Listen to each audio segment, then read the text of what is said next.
गुरुकुल के इस व्याख्यान श्रृंखला में समुपस्थित सभी जिज्ञासुगण एवं विद्यार्थीगण को मेरा अभिवादन।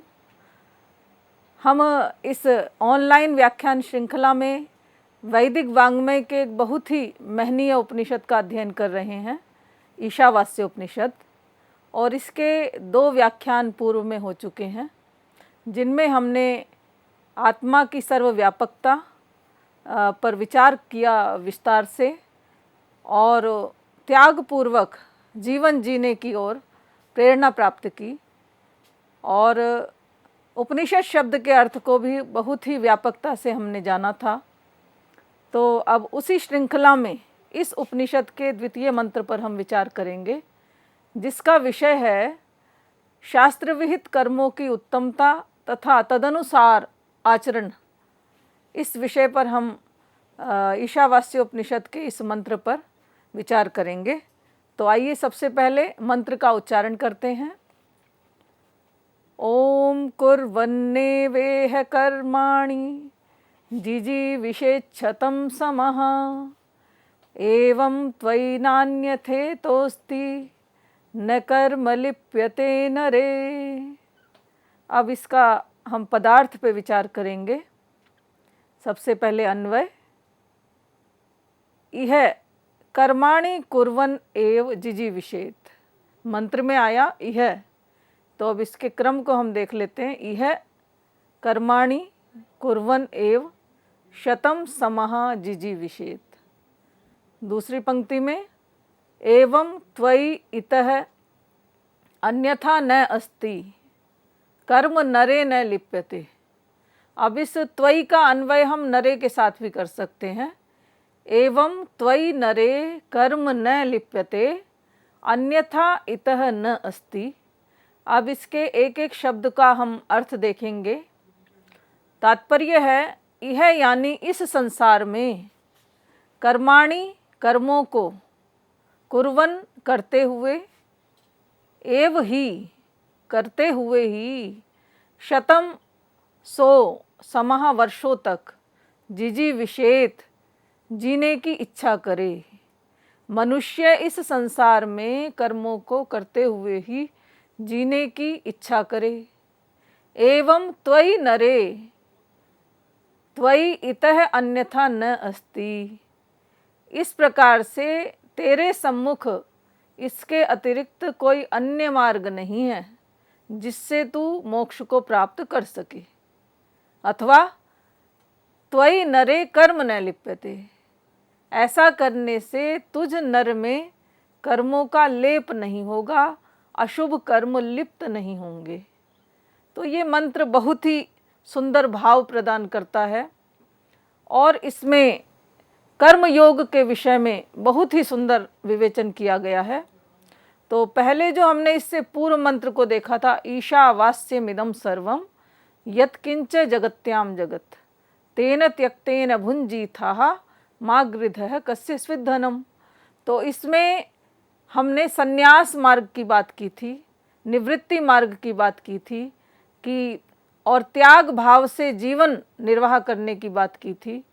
तो ये जो मंत्र था ये ज्ञान योगियों के लिए था। 2 प्रकार के मार्ग बताए गए हैं, एक है ज्ञान मार्ग और दूसरा है कर्म मार्ग। तो जो जिज्ञासु या जो मुमुक्षु ज्ञान मार्ग का अनुसरण नहीं कर सकते हैं, तो दूसरा मार्ग उनके लिए इस मंत्र में प्रतिपादित किया गया है और वो है कर्म मार्ग। तो इस कर्म मार्ग का ही पूरा वर्णन इस मंत्र में है और बड़े ही सुंदर भावों के साथ इसको वर्णित किया गया है। तो कुर्वन का तात्पर्य है निर्वर्तयन, अर्थात करते हुए ही, और कर्माणि से तात्पर्य क्या है? अग्निहोत्र आदि जो शुभ कर्म है, यज्ञ आदि जो शुभ कर्म है, उनको करते हुए ही जीवितुम इच्छेत, अर्थात जीने की इच्छा कर। और आयु कितनी मानी गई है? शतम समः, 100 वर्षों तक अधीन रह करके कार्य करते हुए, कर्म करते हुए जीने की इच्छा पुरुष को करनी चाहिए। और इससे अतिरिक्त फिर कोई और मार्ग नहीं हो सकता। एक है ज्ञान मार्ग और दूसरा है कर्म मार्ग। तो कर्म मार्ग का अनुयायी होकर के ही 100 वर्षों तक जीने की इच्छा करनी चाहिए, इससे भिन्न कोई मार्ग नहीं है। तो इस पर शंकराचार्य ने अपना बहुत ही सुंदर भाष्य लिखा है और उसमें 2 मार्गों की चर्चा उन्होंने की है। जिसको कि हम संन्यास मार्ग कहते हैं वो है निवृत्ति मार्ग, और जिसको कि हम कर्म मार्ग कह रहे हैं वो है प्रवृत्ति मार्ग। अर्थात ऐसे जिज्ञासु या ऐसे साधक जो कि पूरी तरह से त्याग नहीं कर सकते हैं, ऐष्णाओं का त्याग नहीं कर सकते हैं, त्याग पूर्वक जीवन नहीं जी सकते हैं, और जिनको वो मार्ग कठिन लगता है, तो उनके लिए अन्य जो दूसरा मार्ग है वो है कर्म मार्ग। तो कर्म मार्ग में हम क्या देखते हैं, कर्म मार्ग ही प्रवृत्ति मार्ग है। अर्थात इसमें विषयों में या धन साधन पुत्रैषणा वित्तैषणा आदि में प्रवृत्ति तो रहती है, किंतु उसमें अनासक्ति भाव से किया गया कर्म भी हमें मोक्ष प्रदान कर सकता है। तो ये इतना महत्वपूर्ण विषय इस मंत्र में प्रतिपादित किया गया है, और गीता में इसका हमें बहुत विस्तार मिलता है। गीता में कर्म योग के नाम से ये जाना जाता है, और कर्म योगी को चाहिए कि वो अपने सभी कर्मों को अग्निहोत्र आदि जो परोपकार के कार्य हैं, यज्ञादि कार्य हैं, वो पूरे श्रद्धा भाव से ब्रह्म को अर्पित करके करे। और गीता क्या कहती है इसमें, लोकेस्मिन् द्विविधा निष्ठा पुरा प्रोक्ता मया नघ, ज्ञान योगेन सांख्यानाम कर्म योगेन योगिनाम। अर्थात इस लोक में सुंदर जीवन जीने के 2 ही मार्ग हैं, एक है ज्ञान मार्ग अर्थात निवृत्ति मार्ग, और दूसरा है कर्म मार्ग अर्थात प्रवृत्ति मार्ग।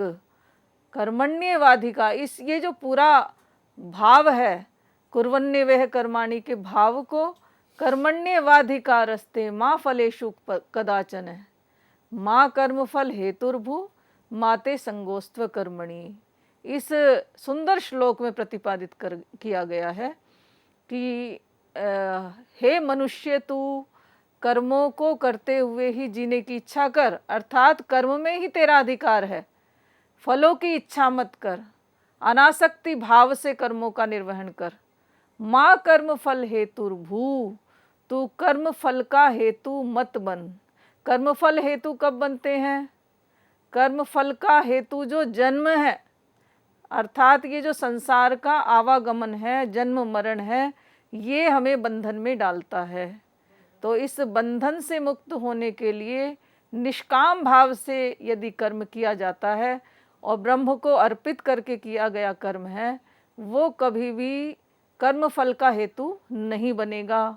और ऐसा भी नहीं करना है कि तेरा अकर्म में ही संग हो जाए, अर्थात कर्म नहीं करेंगे तो फल भी नहीं मिलेगा, ऐसा भाव मन में आ जाए, तो वो कर्म भी यदि हम निष्कर्म होकर के रहेंगे तो भी हमें वो बंधन में निश्चित रूप से डालेगा। तो बचने का कोई उपाय नहीं है। कर्म फल की इच्छा किए बिना यज्ञादि शुभ कर्मों को करने से ही मोक्ष की प्राप्ति की जा सकती है। तो इसमें बहुत सुंदर बातें आचार्यों ने कही हैं। कर्माणि, अब इसको हम थोड़ा विस्तार से और जानने का प्रयास करते हैं। कर्माणि कुर्वन् एव जिजीविषेत्, कर्मों को करना क्यों आवश्यक है, क्योंकि गीता में कहा गया है नहीं कश्चित् क्षणमपि जातु तिष्ठत्य कर्मकृत्, क्योंकि ये तो हमें स्वभाव से ही कर्म करने का अधिकार प्राप्त हुआ है। कोई भी प्राणी है वो एक क्षण मात्र के लिए भी कर्म किए बिना नहीं रह सकता। तो इसमें श्रुति क्या प्रतिपादन करती है, क्या निर्देश देना चाहती है, क्योंकि कोई भी कर्म या तो मन से होता है या वाणी से होता है अथवा शरीर से होता है। तो इन तीनों प्रकारों से कोई न कोई कार्य चल रहा होता है। जब सोते हैं तो भी कोई ना कोई विचार मन में रहता है। तो इस प्रकार मन, वाणी और कर्म, शरीर से कोई ना कोई कार्य हम स्वतः करते रहते हैं। तो श्रुति का तात्पर्य क्या है यहाँ पे कहने का, अग्निहोत्रादि या यज्ञादि परोपकार से युक्त शुभ कार्यों को निष्काम भाव से करना ही यहाँ पर उद्देश्य है। यानी जितने भी यज्ञादि कार्य हैं वो परोपकार की श्रेणी में आते हैं और उनको ही शुभ कार्य कहा जाता है।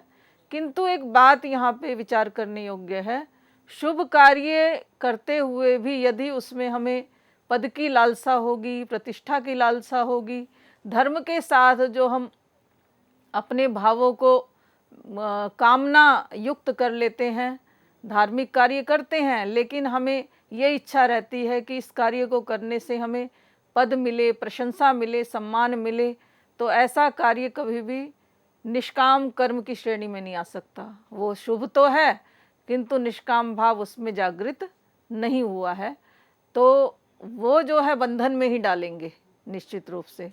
तो यहाँ पे श्रुति का तात्पर्य यही है कि शुभ कार्यों के पीछे भी भाव भी बने, उसका भाव भी निष्काम भाव हो, तभी वो जो है बंधनों से मुक्ति दिला सकता है।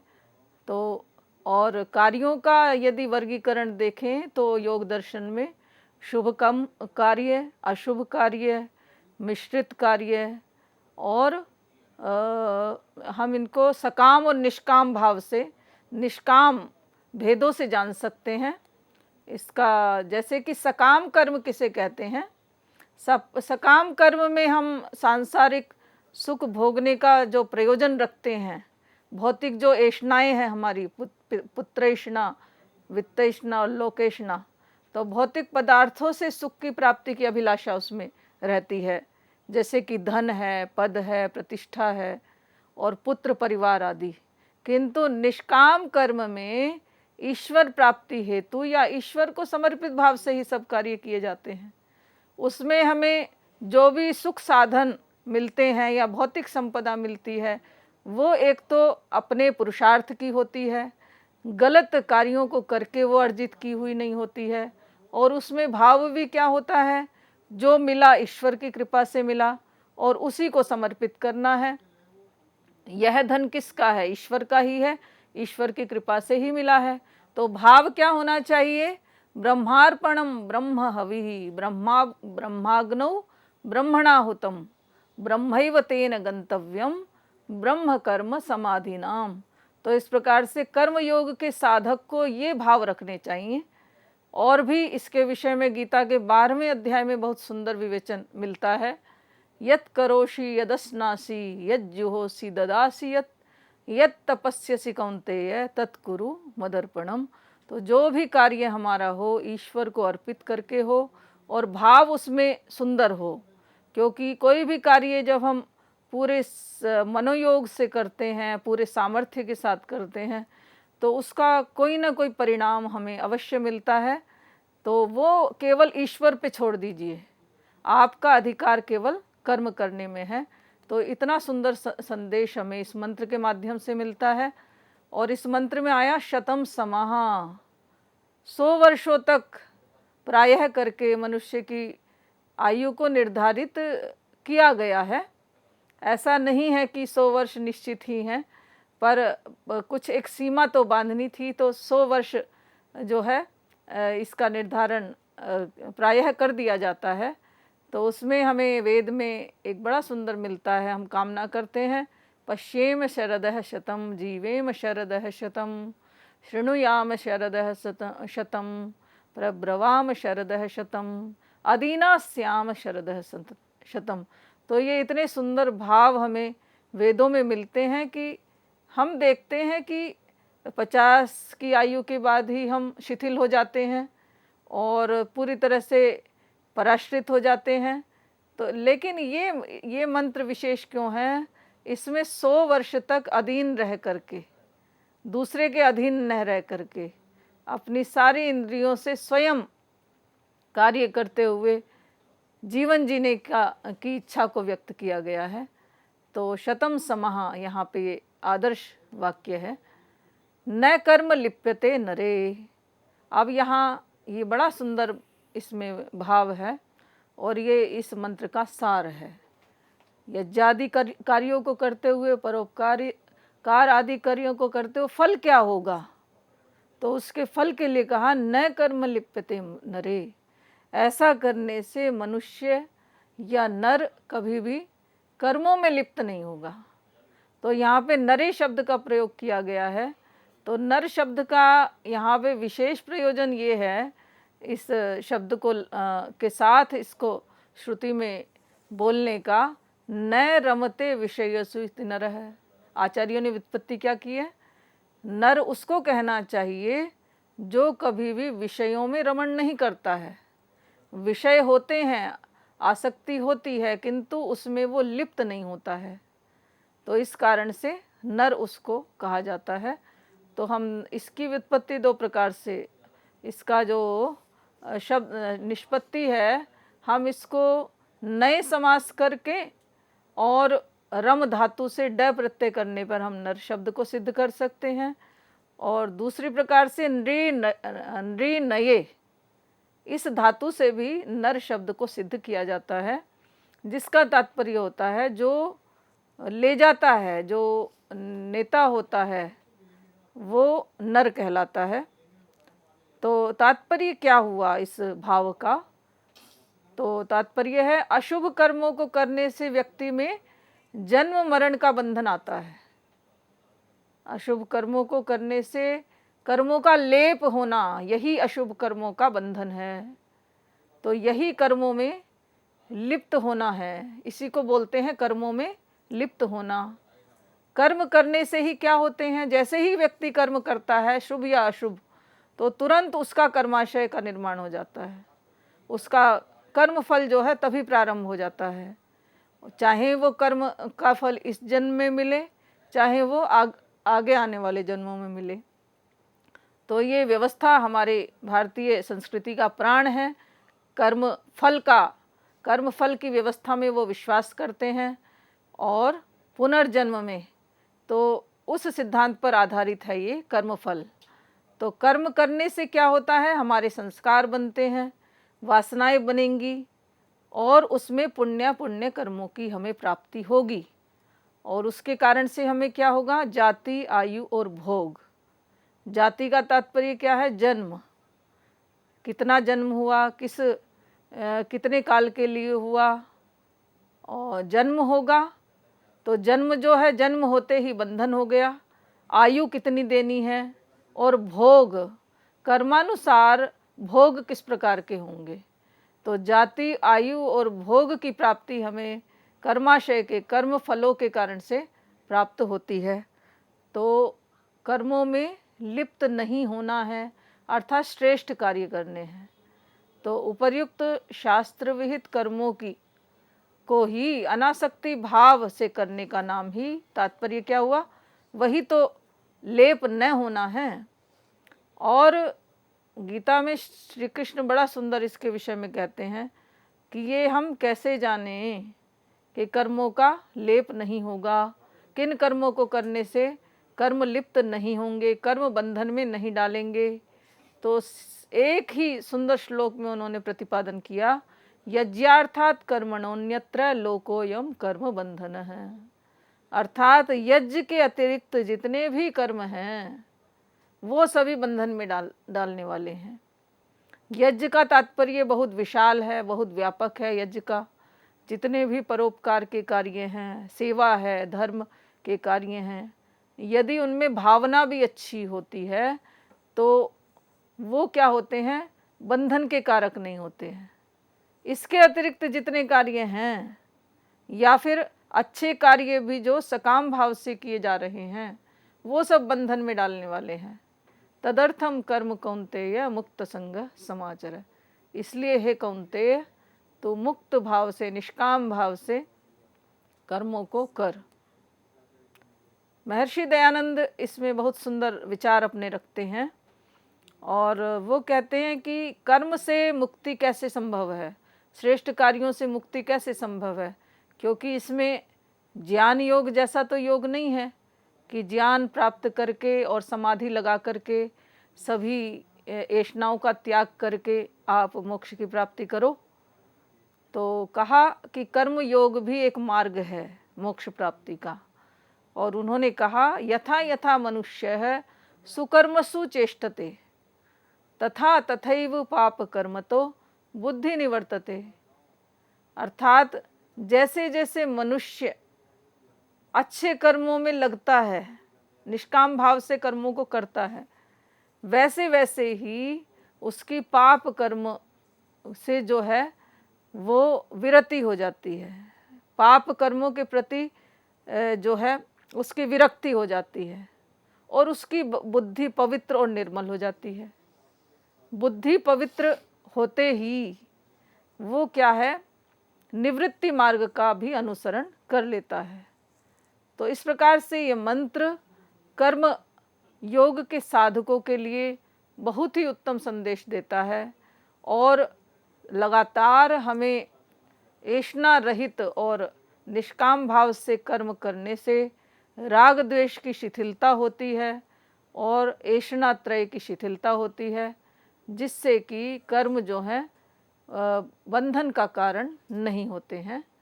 क्योंकि हम ये भी जानते हैं कि अशुभ कर्मों को करते समय हमें भय, शंका, लज्जा उत्पन्न होती है। सभी व्यक्ति जानते हैं, कोई भी व्यक्ति है उसको जब भय, शंका, लज्जा की अनुभूति हो कर्म करते वक्त, तो समझ लेना चाहिए कि ये कार्य शुभ कार्य है। और जिस कार्य को करते समय उत्साह और प्रसन्नता का भाव रहे, तो समझ लेना चाहिए कि ये कार्य शुभ कार्य है।